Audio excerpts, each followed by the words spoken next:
Welcome to The Explainer. Today, we're heading deep into the remote, mist-shrouded valleys of Härjedalen, Sweden. It's a place where the physical isolation is absolute, but as we're about to see, the true isolation isn't geographic at all. It's completely linguistic. We are unpacking a fascinating, honestly kind of terrifying case study on a village named Tystnad, which literally translates to silence. So let's dive right in. Seriously, think about this for a second. Try to imagine forming a rebellious thought or trying to organize a revolt when the actual vocabulary for it simply does not exist in your brain. You can't speak it out loud, and because you can't speak it, you literally can't even conceptualize it. It's a mental cage. And this brilliantly illustrates the core mystery of Tystnad. There's this absolutely chilling interaction with a student in the village named Oscar. When researchers asked him to just imagine a hypothetical scenario where the village's harvest failed, his brain basically short-circuited. He said, "Cannot make words for not harvest" is like trying to make words for water burning. His language completely paralyzes his imagination. He is physically and linguistically incapable of imagining a negative alternative to his reality. Part 1. The Village of Silence. A 300-year-old linguistic experiment. This is where psycholinguist Dr. Petra Källström comes into the picture. She arrived in Tystnad expecting to just study this isolated, endangered Nordic dialect.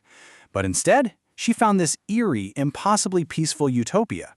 We're talking zero crime, zero domestic conflict, zero mental health crises. A 300-year-old society running in perfect, unquestioning harmony. But as she dug a little deeper, she realized this peace had a deeply terrifying foundation. She documented an astonishing list of missing words.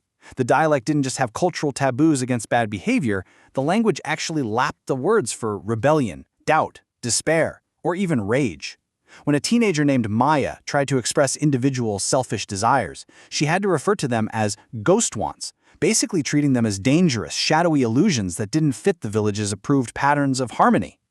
Okay, to really grasp how this works, we have to talk about linguistic determinism, specifically the Sapir-Whorf hypothesis. This is the idea that our language actually limits and determines our thought. Back in the 1690s, the founders of Tystnad, who were followers of a radical theologian named Anders Nilsson, actually weaponized this theory. They genuinely believed human suffering came from conceiving alternatives to divine order, so they deliberately built a language where dissent was literally unthinkable. Section 2. A prison made of words. The deliberate design of Tystnad talk. You see, this perfect piece wasn't some natural linguistic evolution. It was a deliberate, engineered design, an invisible prison. Whenever a child showed signs of thinking outside the approved communal patterns, they were subjected to intensive linguistic therapy. Each generation of elders actively hunted for new, dangerous words and just erased them, tightening that cognitive cage decade after decade. Well, Petra decides to test this. She secretly starts teaching the teenager, Maja, forbidden concepts like individual, choice, and freedom. And Maja's mind physically rejected the new pathways. She experienced intense nausea and headaches, a wild phenomenon called language sickness. But pushing through the pain, she had a massive breakthrough. She finally looked at Petra and spoke a sentence that was grammatically impossible in her dialect. "I disagree." Section 3. The Price of Awakening. The unraveling of a perfect peace. That one breakthrough, it was an absolute powder keg. These forbidden concepts started leaking into the village like a contagion. The youth, led by Oscar, started rebelling. They demanded the right to choose. And in just a matter of days, the careful, peaceful social structure that had stood perfectly stable for 300 years just completely unraveled. And this brings us to the profound ethical dilemma of this whole explainer. On the one hand, Tystnad talk gave these people guaranteed peace, harmony, and safety, but the price was ignorance and extreme limitation. On the other hand, choice thinking brings freedom and infinite human potential, but it inevitably introduces chaos, conflict, and suffering. The elders chose comfort and safety. The youth? They chose painful truth. Section 4. The Global Cognitive Firewall. The Macro-Level Conspiracy. So Petra didn't just keep this to herself. She published her research, and rather than getting academic praise, her work triggered a terrifying, coordinated backlash from powerful, shadowy global institutions. Her team was harassed, funding vanished overnight, and researchers worldwide started getting arrested on vague, national security charges. Why such a massive backlash? Well, an ex-CIA linguist named Dr. Elena Vasquez contacted Petra and revealed a jaw-dropping twist. Tystnad was not an isolated anomaly. It was a microcosm of how modern civilization actually operates. Powerful institutions were already using advanced linguistic manipulation to shape and control public consciousness on a massive scale. Think about how this control is applied in our everyday lives. Media institutions use narrative management to strictly limit what we can even imagine politically. Educational systems build curricula specifically designed to eliminate certain critical thinking pathways. Corporate environments utilize messaging that makes alternatives to the modern workplace literally unthinkable. It's exactly like Tystnad, just hidden behind the illusion of free choice. And these institutions were terrified because Petra's research was teaching people how to break these exact constraints. In response, a leaked document revealed the ultimate threat: Project Mindscape, a classified, multinational plan to roll out permanent neurological conditioning.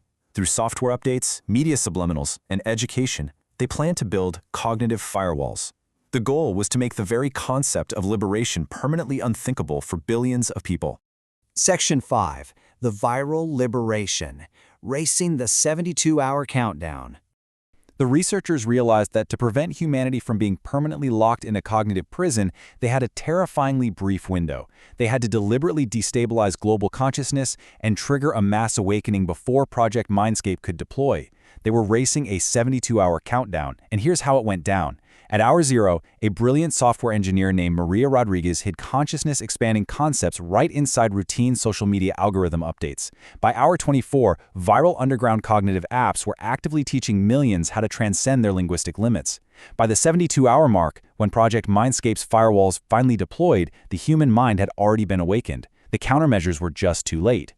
But remember that language sickness we talked about with Maja? Yeah, mass liberation came with a massive cost.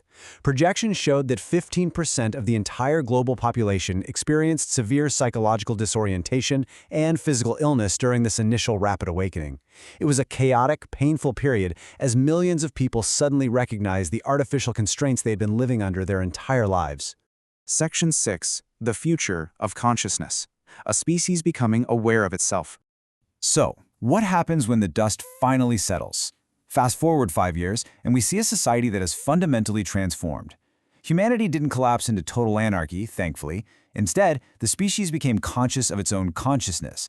People opted to navigate the difficult, messy path of free will rather than submitting to engineered compliance. The New World Order looks radically different.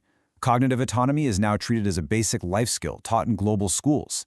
Mental sovereignty is officially recognized as a human right in 43 countries. And Tystnad? The little village that started it all evolved into a post-liberation laboratory, experimenting with new ways of social organization based on explicit, conscious choice rather than enforced ignorance. I want to leave you with this final, provocative thought. What concepts are absolutely impossible for you to think about right now simply because you lack the words for them? Are there invisible bars on your own linguistic cage? Language isn't just how we communicate. It is the very architecture of our reality. And once you realize that, the only question left is, how much of your mind is truly your own?